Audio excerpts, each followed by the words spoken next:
such sights to show you.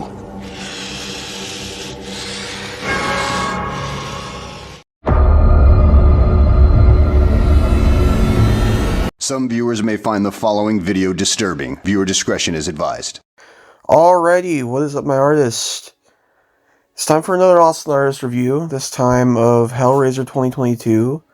A movie that I've talked about on the podcast multiple times. We talked about it last year on the podcast. We watched the trailer recently.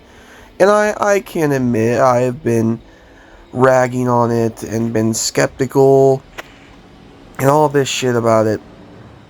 But I have officially watched the movie and I am pleasantly surprised. There's some things that I dislike about it. I'm not too keen on the look of Pinhead, but the other Cenobites looked amazing.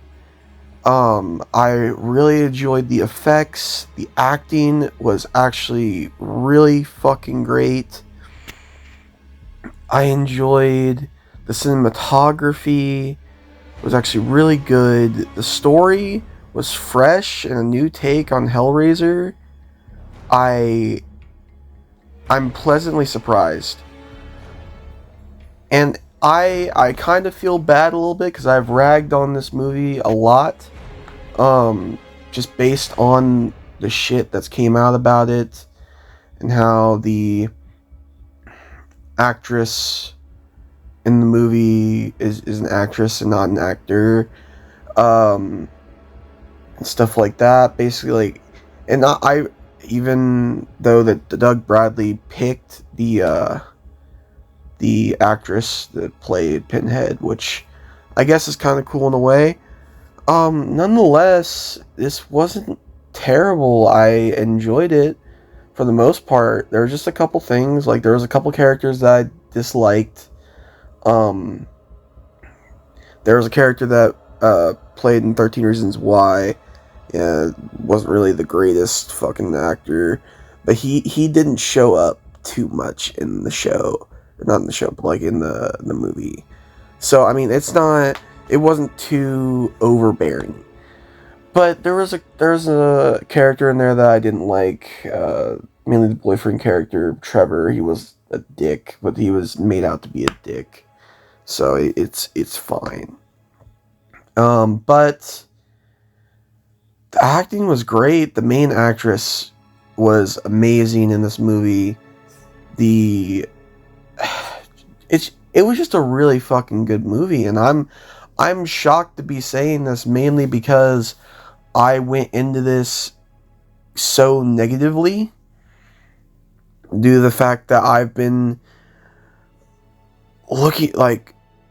preparing for something bad from the way it looked. And honestly, if I'm being completely honest, I think this should have got a fucking theatrical release, and I think it got fucked over by Disney and the Disney and Fox merger, honestly, because this shouldn't have got stuck onto Hulu. This was actually too good for Hulu, honestly. Keep in mind, Hulu, their recent fucking releases were Prey, which was one of the most boring films I've ever seen. I actually almost fell asleep. And their other film that they just released is called Grim Cuddy. It's a fucking horror movie about a meme, a killer meme, and I'm not going to be watching that. I can care less about watching that, so it's not happening. It's not getting an Austintheartist review. I don't care to do that. But this deserved, especially with the effects and the acting, the cinematography, it did not deserve to be direct to Hulu. This deserved a theatrical release. Like, especially, I mean, I guess it couldn't have worked out too much because this did come out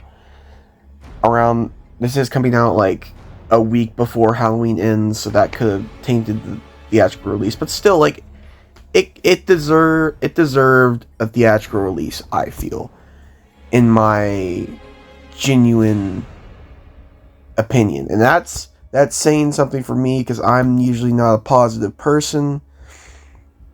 But I did really enjoy this movie. I would recommend it. I'm pleasantly surprised. I'm not going to spoil anything from the movie. I want people to watch for themselves, to get the feeling of the movie themselves. But with that being said, I would say I would give this a solid 4.3 out of 5.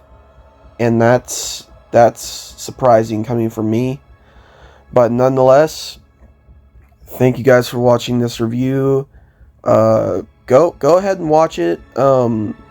I recommend this film.